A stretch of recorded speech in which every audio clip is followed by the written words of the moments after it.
Kuna shida. Huyu anaitwa Juliet, unamuona? Unamuonaje? Iko poa, iko vizuri sana. Unajua anatunzwaje? Ndio maana tumeputika. Umenasa. Safi.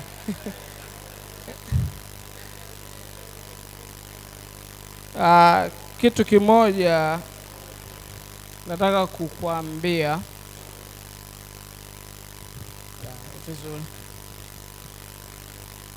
Huyu ni mdogo wangu, Okay. wa pekee.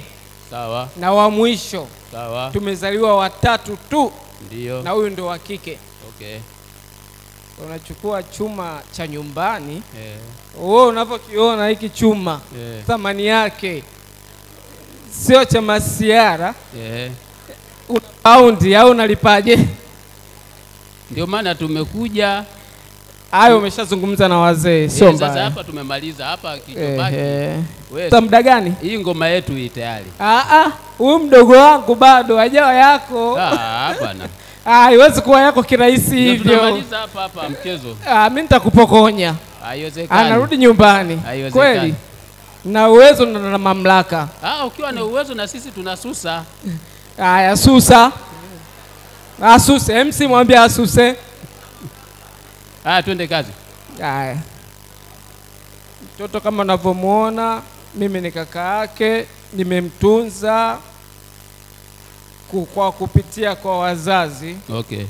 Kwa maadili aliyopewa, ikiwa mimi kaka yake, nami nimeshiriki kwa kiasi kidogo, sio kikubwa, kwa kuangalia nyendo zake anazopita mpaka kukutana naye.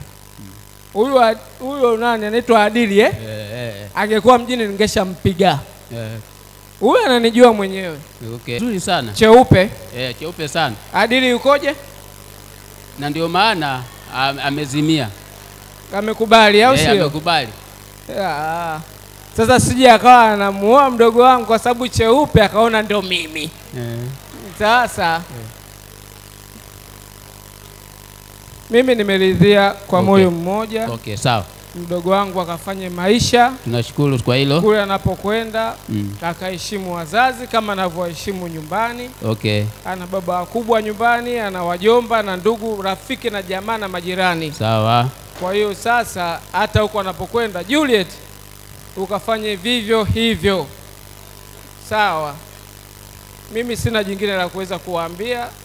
Nasema karibuni. Asante sana.